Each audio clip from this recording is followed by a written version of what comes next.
नमस्कार, मैं शालिनी और आप देख रहे हैं N2N भारत।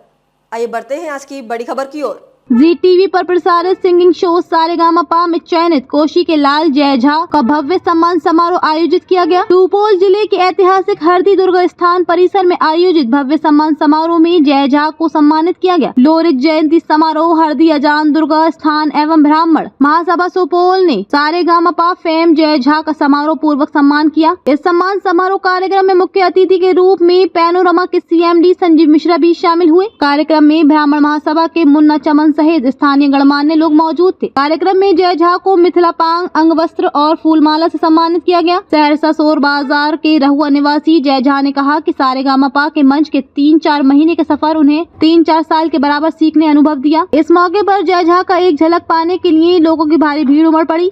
इस दौरान लोगों ने जय झा के साथ सेल्फी लेते नजर आए। इस मौके पर जय झा ने मौजूद दर्शकों का अभिवादन करते हुए सबका आभार व्यक्त किया। कार्यक्रम में पैनोरमा के CMD संजीव मिश्रा ने कहा, मिथिला के लाल जय झा ने अपने गांव, अपने जिले और अपने राज्य का नाम रोशन किया है, जिससे इलाके के सभी लोग गौरवान्वित हुए हैं। बिहार क्या कहेंगे, कैसा सफर लोगों और इसी ये बैनर भी वही है, बैनर भी आप ही का है। जैसे ये लोगों ने सब क्वालिटी के प्यार से और आशीर्वाद से मैं सारेगामापा के मंच पे गया तो मुझे बहुत ही अच्छा लगा और वो सफ़र बहुत ही एक सीखने वाला सफ़र था।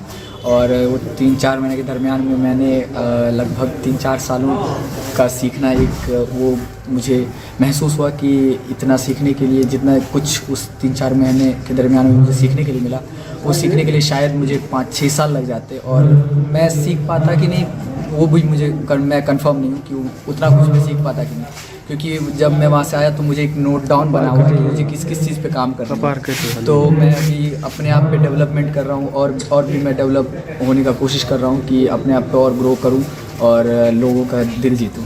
कैसे आप वहाँ तक पहुँचे, शुरुआती सफ़र के साथ? शुरुआत में जैसे मैं बचपन में थोड़ा बहुत गाता था तो पापा जी के साथ कीर्तन भजन में ऐसे ही मैं गाता था उसके पीछे। तो पापा जी को लगा कि शायद ये संगीत में आगे बढ़ सकता है, तो मेरी भी इच्छा थी कि संगीत मैं सीखूं।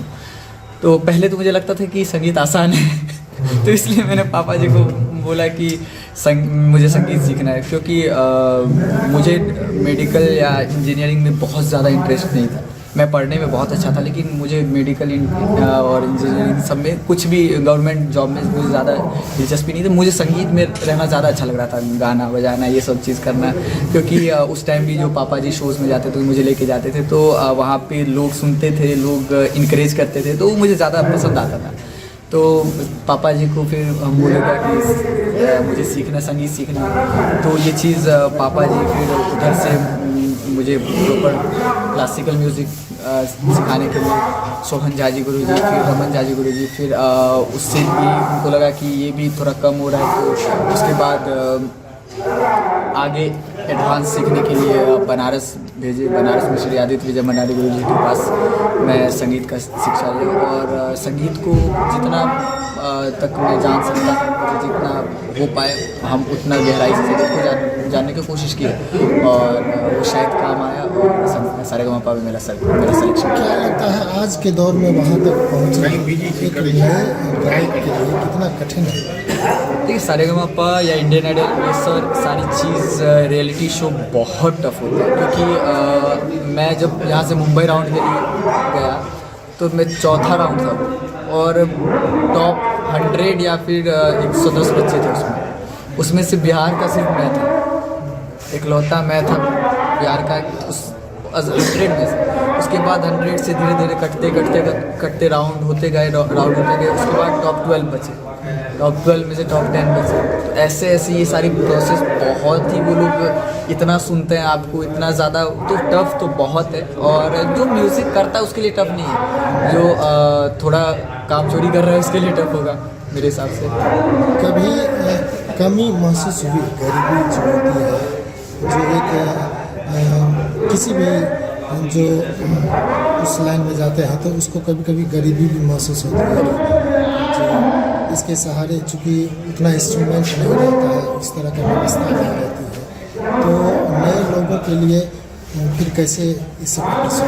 नहीं देखिए, जैसे एक चीज़ है कि आप मेरे साथ ऐसा चीज़ बहुत ज़्यादा मैंने महसूस नहीं किया, क्योंकि मेरे पापा जी इतने ज़्यादा सपोर्टिव हैं कि उनका एक अलग मैं हमेशा सबको मेरा यही होता है कि पापा जी हो तो मेरे पापा जी ऐसा, क्योंकि वो इतना ज़्यादा कभी हम दो भाई हैं, दोनों भाई को किसी चीज़ के लिए हम लोग के मुंह से जो निकला है वो हाजिर हुआ है, चाहे वो कैसे भी हो। लेकिन हम लोग भी थोड़ा बहुत सोचते थे कि ये ले पाएँ, पापा जी ले पाएंगे कि नहीं, तो उसी हिसाब से हम लोग का डिमांड भी रहता था थोड़ा बहुत, कि हम लोग देख लेते थे कि पहले ये पापा जी ले लेंगे तो ये मुझे लेना है। तो ऐसा, लेकिन पापा जी भी बहुत मेहनत की और मुझे इस चीज़ की कमी महसूस नहीं हुई। मुझे हारमोनियम चाहिए था, हारमोनियम आ गया, ढोलक चाहिए था, ढोलक आया, और जो भी मुझे ज़रूरत हुई मेरे पापा जी ने बोला। तो आपके पास इक्विपमेंट होना बहुत ज़्यादा ज़रूरी है, बिना कॉपी कलम के आप पढ़ नहीं सकते, तो ऐसे ही बिना इंस्ट्रूमेंट के आप प्रयास कर सकते हैं। आज के दौर में भोजपुरी गीतों के बारे में जो चल रहा है प्रचलन, इसके बारे में बहुत सारे कमेंट आते हैं कि उसमें थोड़ी अश्लीलता है, तो उसको कैसे देखते हैं? भोजपुरी जो भाषा है वो बहुत ही मीठी भाषा है, हमारे बिहार की एक बहुत जानी पहचानी भाषा है, और जैसे हमारी मैथिली है वैसे ही भोजपुरी भी बहुत मीठी भाषा है। अब नए दौर में कुछ लोग अपना नाम बढ़ाने के चक्कर में जो भी ये चीज़ कर रहे हैं, तो इसमें गलती सिंगर की है, ना कि ऑडियंस की। ऑडियंस को तो जो हम देते हैं वही पसंद करती है, ऑडियंस तो क्लासिकल भी सुनती है, ऑडियंस को सारा कुछ पसंद है, लेकिन हम लोग का फ़र्ज़ है कि हम लोग क्या सुन रहे हैं, हम लोग क्या उनको दे रहे हैं। तो मैं ऑडियंस से भी ये रिक्वेस्ट करूँगा कि आप लोग अच्छी चीज़ें सुने, ताकि जो घर में बच्चे हैं उनका भी संस्कार एक अलग जाएगा, वो अच्छे संस्कार से बने, क्योंकि अच्छी चीज़ें सुनने से, अच्छे माहौल में रहने से एक अलग संस्कार बनता है, और संस्कार तो सबसे ज़्यादा ज़रूरी है। मेरे हिसाब से सबसे ज़्यादा संस्कार ही ज़रूरी है, अच्छा इंसान बनना। आज धरती माता के दरबार में क्या कुछ कहेंगे? यहाँ के बारे में मैं अपने पापा जी के मुँह से बहुत ज़्यादा सुना था, बहुत ज़्यादा।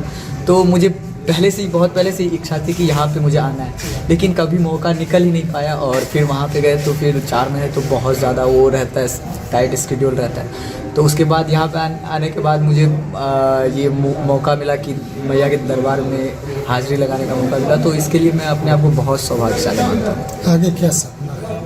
आगे मुझे सपना ये है कि आगे मुझे और काम करना है और सीखना है अच्छे से, और बॉलीवुड प्लेबैक करने का मेरा इच्छा बहुत ज़्यादा है, और मेरा ये काम ऐसा है कि मैं ऐसा परफॉर्म करूँ कि जो भी लोग सामने रहे वो बोले क्या कि जो आया वो पूरा इंगेज करके गया, और दिल पे मैं राज करूँ। मेरा ये है कि लोग मेरे बारे में हमेशा चर्चा करते रहे कि वो आए थे, मैं जहाँ भी परफॉर्म करूँ तो मैं अपने आप पे इतना काम कर रहा हूँ। बड़ा गौरव का क्षण था कि हमारे ही समाज का लड़का, हमारे मिथिला का लाल जय झा हमारे यहाँ आए थे आज सुपौल की धरती पे, हरदी गांव में उनका सम्मान समारोह था, और वो सिर्फ अपने माँ बाप का ही नाम रोशन नहीं किया, सिर्फ मिथिलांचल का ही नहीं, पूरे हमारा राज्य का नाम रोशन किया। हम उनको बधाई दिए, धन्यवाद दिए, और उनसे हमने एक चीज़ देखा है कि वो लड़का बहुत टैलेंटेड है, और हम माता रानी से प्रार्थना करते हैं कि लड़का बहुत आगे जाए और अपना देश का नाम, अपने राज्य का नाम और अपने परिवार का नाम रोशन करे।